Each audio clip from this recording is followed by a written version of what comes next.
e de golpe de Estado, e isso já foi decidido também aqui em outras ocasiões.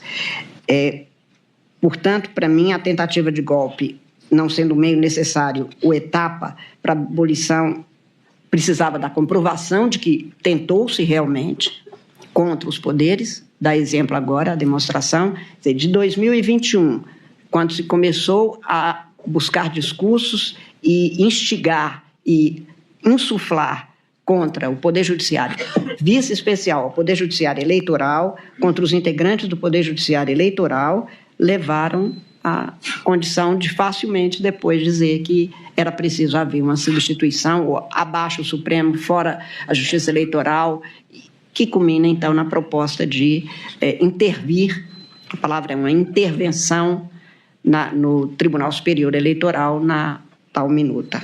Então, por tudo isso, o panorama fático e normativo está devidamente demonstrado. Eu estou acho que, neste caso, está comprovada a violência e a grave ameaça.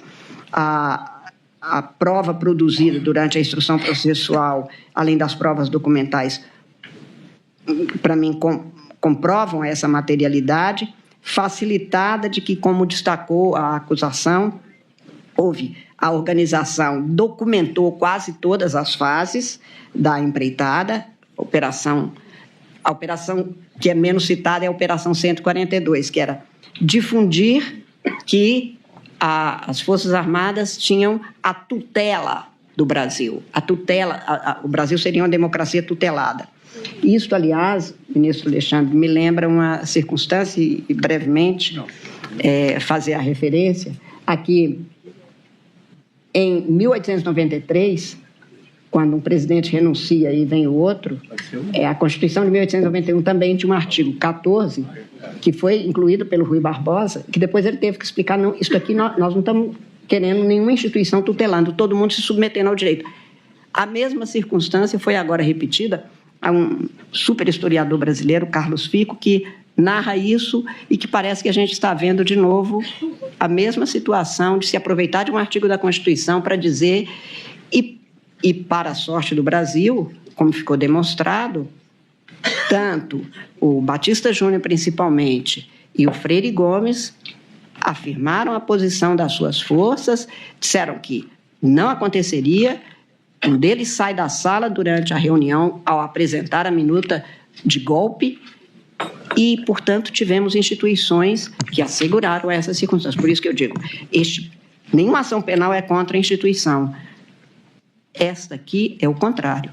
Ministro Flávio, acho que me corrija se eu estiver confundindo, mas Vossa Excelência chegou a dizer no seu voto. Isto aqui demonstra que as instituições podem funcionar, têm de funcionar segundo o direito vigente no Estado.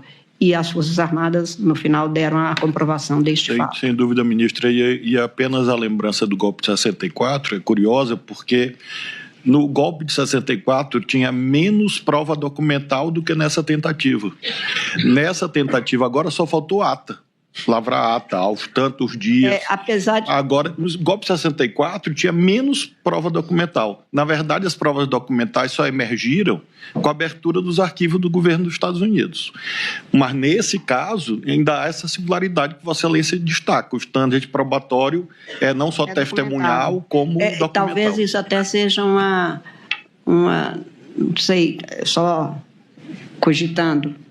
Nós estamos numa sociedade em que as pessoas querem tanto se mostrar mais do que ser, que elas querem mostrar que elas participaram, que elas fazem, que elas dão um golpe, e aí elas vão deixando rastros, porque elas fazem maquete do projeto, elas desenham, mostram, fotografam, como se fotografa a comida do dia a dia, dizendo, olha, eu como. Não, você come, está certo, eu não preciso mostrar. Mas talvez a documentação que veio, que Vossa Excelência lembra bem, quer dizer, chegou-se nessa Operação 142 encontrar-se uma pasta intitulada Memórias Importantes. E a memória era naqueles documentos de golpe. A instrução processual, portanto, reforça com manuscritos, com arquivos, com digitais, com planilhas. Se diz assim, aquela caderneta de um dos réus, no caso do Augusto Heleno Ribeiro Pereira, aquela caderneta era só de notas pessoais. Mas quem faz notas pessoais, que na hora que se confronta, dá exatamente o que estava sendo cogitado, idealizado, numa tentativa, além do que, neste caso, mesmo que não tivesse essa caderneta, o tanto de provas produzidas era suficiente para chegar a isso. Então, a análise detalhada em cada tópico demonstra, a meu ver, que os tipos penais previstos nos artigos 359L e 359M, e diferente do alegado, pelas muito eficientes, repito, defesas, me parecem comprovar condutas atribuídas aos réus que se envolveram na prática de atos de violência, de grave ameaça, de coação institucional, de coação pessoal, de cogitação de assassinato de autoridades, na tentativa de abolir o Estado democrático de direito, restringindo os poderes constitucionais, sobretudo o Poder Judiciário e o ramo do Poder Judiciário, que é o eleitoral, e tentar depor o governo legitimamente constituído. Neste caso, eu estou fazendo referência muito maior à Operação Punhal Verde Amarelo e ao Copa 2022, que é já, neste caso, monitoramento por integrante das Forças Armadas do ministro Alexandre, com o objetivo de neutralizá-lo, e neutralizá-lo, não é, ministro? É preciso que se diga que não é uma coisa boa. Eu digo isto, e aí faço um parênteses rapidíssimo, que outro dia, entrando numa farmácia, uma senhora falou que Vossa Excelência era muito... Não sei qual a palavra que ele usou, mas não foi muito bacana, não. Não foi. Não, ele disse assim, só porque meu marido falou que queriam neutralizá-lo.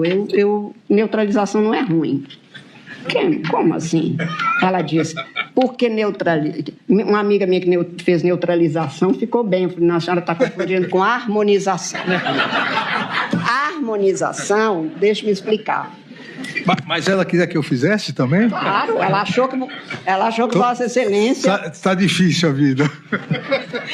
Ela achou que Vossa Excelência... Eu expliquei, eu falei, olha, a harmonização, do que me consta, é para a pessoa não ter problemas com as rugas do envelhecimento. E neutralização é para não ter problema de envelhecer. Vai embora antes. Resolve de vez. Resolve de vez, não fica fazendo isso. Enfim, para neutralizar Vossa Excelência, o emprego de arma de fogo, os atos de 8 de janeiro, aqui agora repassados na parte de Vossa Excelência, tudo isso mostra cabalmente, como afirmado pelo Procurador-Geral da República, ações de grupo, violência em potencial ou violência grave, ameaças graves, coações de toda natureza praticadas, portanto, cumprindo-se rigorosamente todas as exigências legais. Por tudo isso, eu estou considerando que, foi também dito aqui, apenas para lembrar, que haveria atos preparatórios, mas que não se começou a execução. Atos tidos como preparatório não podem ser considerados como dados isolados sem nenhum efeito quando a conduta adotada já é o início mesmo do que se pretende. E esta violência era para criar este clima descrito pelos historiadores principalmente, e se fosse possível dar suporte a essa conclusão, seria preciso realmente se voltar para recolocar a sucessão de condutas narradas na denúncia e quanto nós estivemos próximas mesmo de uma ruptura constitucional. Para mim, a prova da presença de conluio entre essas pessoas, conluio no sentido de uma organização que se integra com os objetivos, e disso há uma farta prova produzida com a liderança do Jair Messias Bolsonaro. Esta prática de monitoramento, por exemplo, para essa neutralização que não foi desejada pelo ministro Alexandre, de autoridades do Poder Judiciário, de candidatos eleitos, a pressão para adesão às minutas que foram devidamente comprovadas, A própria minuta, que ainda que tenha sido feita e refeita, ela só demonstra que não era um dado momentâneo, um pensar momentâneo.